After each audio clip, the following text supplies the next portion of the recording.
Practical Business is back. Now, Levi, tell us something about Globe's modernization. I've been reading a lot about it. What is it all about? Is this just preparation for getting more subscribers? Are you strengthening your signal? Are you widening your reach? What is modernization?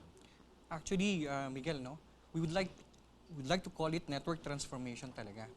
Kasi what we're doing is we're not just upgrading, we're not just applying software correction patch, or we're not just modernizing a portion of the network. But what we're doing is we're totally building a whole new state-of-the-art network for our subscribers. It's like before we have already invested so much to bring our network quality to a competitive level. And even despite that, no, our company, Globe, has actually invested $790 million more. For what purpose? It's just to improve our customers' experience. Yeah, so can you allow me just to further illustrate? So it's like lahat ng base stations namin, or what you call as cell sites, papalitan namin lahat yan. And on top of that, we are using more efficient at saka highly capacitized network elements from start to finish. Even our highway, we're building a very, very robust network. Kayang i-accommodate ang 5-year worth of advanced capacity. Okay. For the viewers who would like to text in their questions or reactions to Globe, in particular to Levi Lopez, you can text us at the number flashing on your screens right now. It's 0915-209-6012 for your comments and questions. Okay, I read in your press release the other day that the modernization program, which is costing billions, costing Globe billions, is halfway through. So when you say halfway through, is that a good thing for the subscribers? Meaning to say, sometimes being halfway through a project gives rise to systems problems when you are installing new equipment, expanding new equipment. So does the modernization affect the customer experience in any way? It does affect, but it improves. Yeah, our network transformation project is actually done in several phases, no? And even as we have completed already phase 1, which is basically modernizing or changing out the old element into a new one, we're already seeing significant improvements in terms of quality. Like you can sample the case of Davao and Cebu, where we have launched. We have already modernized areas in North Luzon, Cagayan, Isabela. In NCR, we have actually done Kamanava, and Marikina we've recently completed. But that's just phase 1. And you've really announced the modernization plan. In fact, we're going to show the audience some of your new promotional materials that really brings your modernization to the consciousness of everyone. Okay. For someone who is not very technologically inclined, such as myself, modernization, as far as telco is concerned, is basically has something to do with the signal, the strength of your signal. Does your modernization help strengthen that signal? Even in the far-flung areas, can you have 2 or 3 or even full bars signals a Globe? Yeah. Our modernization actually has several objectives inside it, no? And one is also improving our 3G footprint, our data services footprint, where you can enjoy faster internet services, no? Everyone needs that now. Everyone needs that now, especially the smaller businesses, because that sort of helps them. That saves them money, that saves them time, and that saves them manpower. Yeah, but ultimately, what we want our subscribers to experience is, number 1, if they make a call, it will happen. Meaning, you are guaranteed connection. Wala yung drop calls. Yeah, we would like to eliminate all of that, or bring that at minimum level by providing much capacity. It's like, when I use nga as an illustration our EDSA highway, no? Yes. It's like right now it's congested because the people's calling behavior has already transformed in a way. Previously, it's just for SMS and voice. Right now, there is significant demand for data because of the affordability of the Androids phones that we have in the market. Plus, yung Facebook and Twitter, all those things. So we will expand that to further 5 times more. So they try to keep themselves busy, either with the social networking or with work while they're stuck in traffic? Yes, yes. You can do fast internet browsing, downloading, or communications while you're stuck in traffic. No? Okay, your TV commercial, I saw that there were lots of footages from Banawe or from the highlands. No, I think it was that Baguio.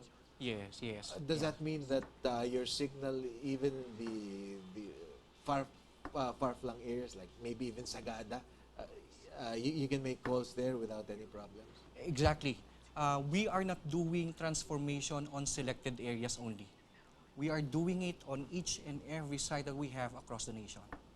Because I would think that the priority would be Metro Manila, Metro Cebu, Metro Davao, but you're telling me that you're going beyond that. We're activating all our project teams to complete this modernization on all 5 regions in parallel. Mm-hmm. And how many subscribers do you have right now? Right now, I think we're roughly about 35 million subscribers. 35 million? Yeah. Okay. And so I think that as of around 10 years ago, we were getting something like several hundred million texts a day, no? And I'm sure that today that has changed. The figures have probably gone up. Does the modernization help manage these things? Because, you know, there will always be clients or subscribers who would say that text messages don't get there on time or there's a lag time. And this cuts across all networks, no? Because these are machines, essentially. So Yes. your modernization, how does it address these problems? So going back to my illustration a while ago, no, yung EDSA highway, you can imagine as yung cars are your SMSs or your voice transactions. Now it is congested because there's just so many people using it. What we're doing in transformation is we are expanding the highway 5 to 9 times more. So more calls can pass through. You are guaranteed connections, voice, and even on SMS. So that's what we're doing. So inside our network, whatever we can control, we are ensuring it will serve our subscriber best. On the technical side, Levi, where are you installing these equipments? Are they being placed on top of buildings, underground? And I mean, how do you go about such a gargantuan task? Our cell sites are usually situated on most optimum location. Yes. But that's a good point that you bring in. Ano? Siguro, I'd like to highlight also that in our transformation, we're just not relying on our existing cell site locations. In fact, we have revisited our experiences in the past. For example, we've known that in the past, we've experienced flooding. So Yes. in cell sites which are situated in raise this that. area, we've already factored all those corrections. So hindi lang siya replacement. I Kung was in the- kinakailangan babaguhin namin ang location para mas ma-improve at more reliable ang service. I was in Mr. Ernest Ku's press conference immediately after Ondoy. That was in 2009. They were talking about raising the cell sites. Have you done that? Yes. Because I noticed that after the monsoon rains a few weeks ago, there were service interruptions, but they were not as prolonged. They were not as protracted. You're right. Ginagawa na namin siya. In fact, in the last habagat, Yes. our outages was already reduced to less than 200 outages across. Across. 200 outages lang, which were immediately recovered up. So that's very, very good in terms of that kind of situation.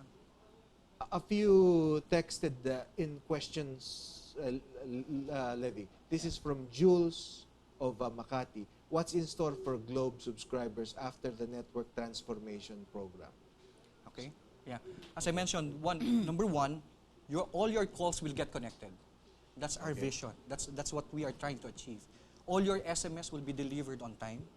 And as far as data transactions, kasi we are also elevating our speed. From right now, kasi naka-HSPA+, sorry, medyo highly techno, but the point is, kung ang experience mo under 3G, we would like to make faster transactions by about 9 times faster. So kung nagda-download ka ng video, nagda-download ka ng picture, imagine an improvement of 9 times better. Okay. Now, I understand that you have a lot of new products. When you say modernization, it's one thing to strengthen your signal, your reach, and the technical side of it.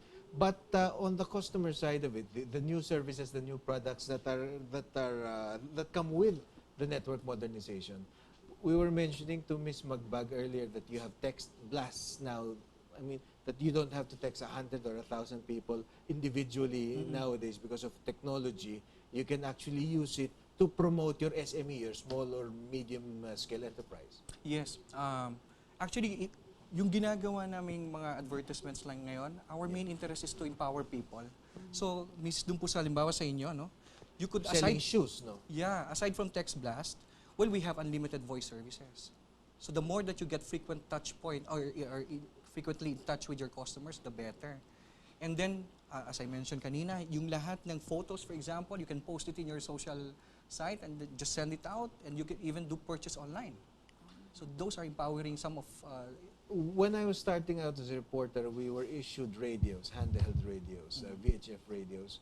Now, I think a lot of companies even the media, they're issuing cell phones now because value for money has become cheaper. You don't actually have to pay 8 pesos per call anymore. If you're just going to call your reporter, or in their case, probably their messenger or their delivery guy. Right, and coverage is there anyway. I yes. mean, mas malawak ng coverage. And the clarity also. Yes. So, modernization, how about the promotional side of it? Have you been reaching out to SMEs like the people here from Marikina, the shoe industry, and other industries? Definitely. We would like to empower as much people as possible. Kasi this is also in line with our interest of really elevating our country. I mean, yung drive ni Pinoy, no?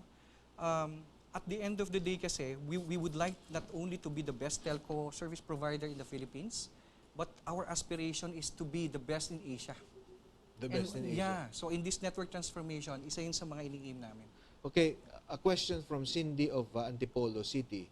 Why are you doing the network transformation program now? Why? Would you like to answer that? Yes. Kasi we're seeing a different requirement already from our market. Previously, it was just plainly voice and text. We haven't seen that much growth in text anymore.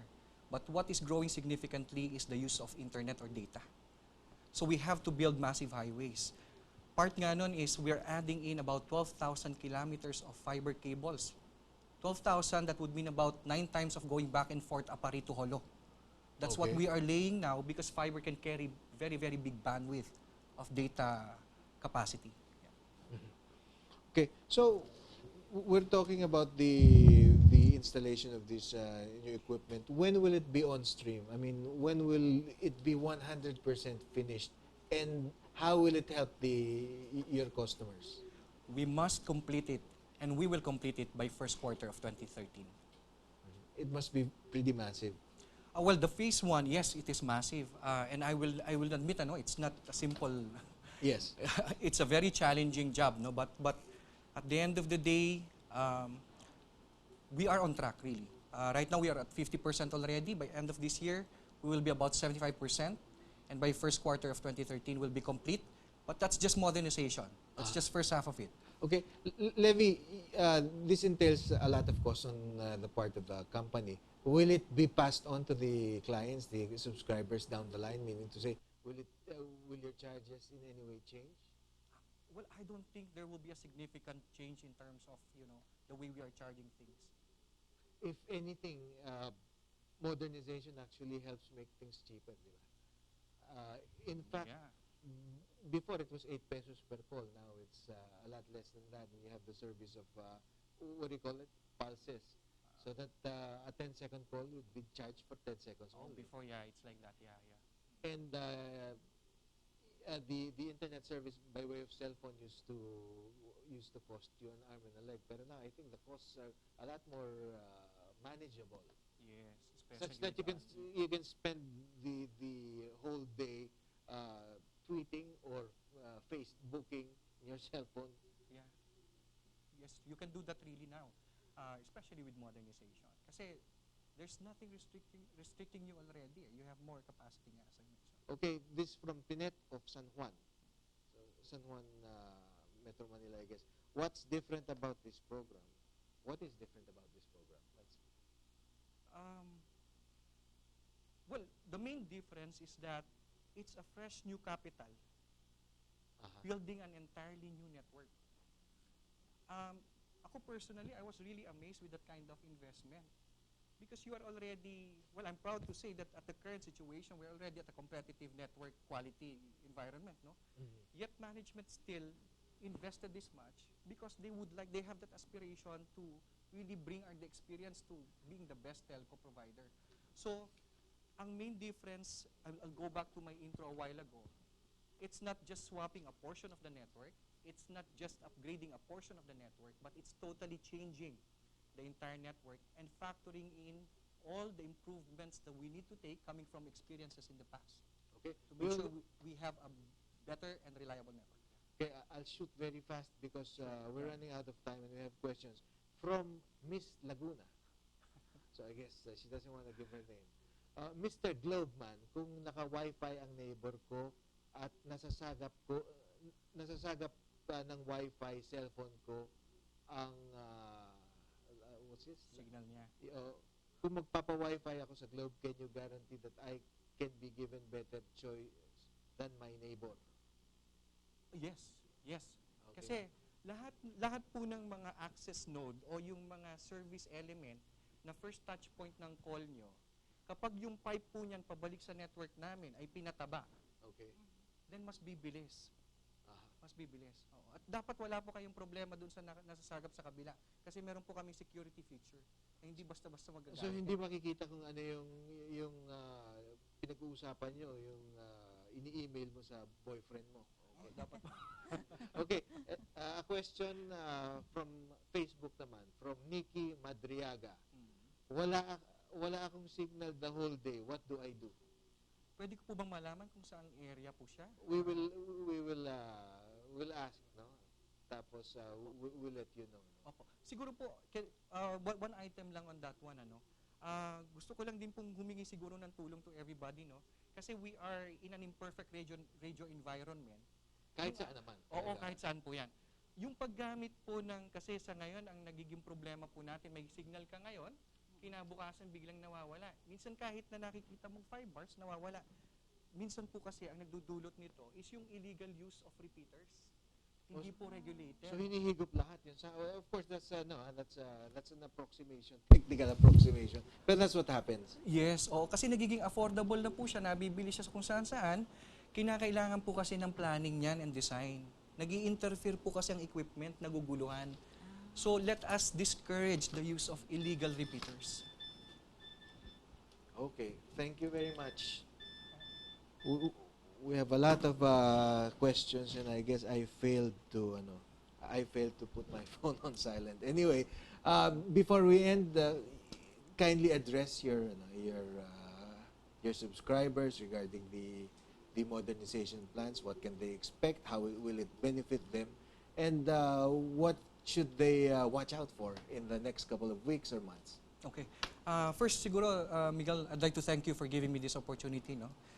Sa aming pong subscribers, konting panahon na lang po, matatapos na ang aming network transformation project. Kami po sa Globe is very, very excited about it because we know that this will change the landscape. Napakalaki ng gagawin ng modernization. It will give you instant call connections, prompt sending of messages, and you will enjoy your internet, downloading kung ano man po yan. More than that, even po yung aming operational system, ini-improve po namin dahil gusto namin, bago pa mangyari ang problema, na-address na namin. So, please wait for that. It's already happening. And by first quarter 2013, even at phase 1, you will already experience significant improvement. Maraming salamat po sa inyo. Thank you very much. And on that note, next time you want to buy a pair of shoes, you should consider buying something from Marikina. It's usually of good quality and it's Philippine-made. And as for Globe, well, I guess we can only wait for the number of services and the service improvements that will come as a result of their modernization. Now, if you want to text us, you can remember, of course, you can like us on Facebook. That's Practical Business TV, or our website. That's www.practicalbusiness.tv, and you can subscribe to our YouTube channel. That's PracBiz TV Clips. Anyway, friends, join us again next Thursday, 11 a.m. for another insightful hour, interesting discussions, freewheeling discussions on the world of Philippine business here on Practical Business. I'm your host, Miguel Hill. Have a nice day.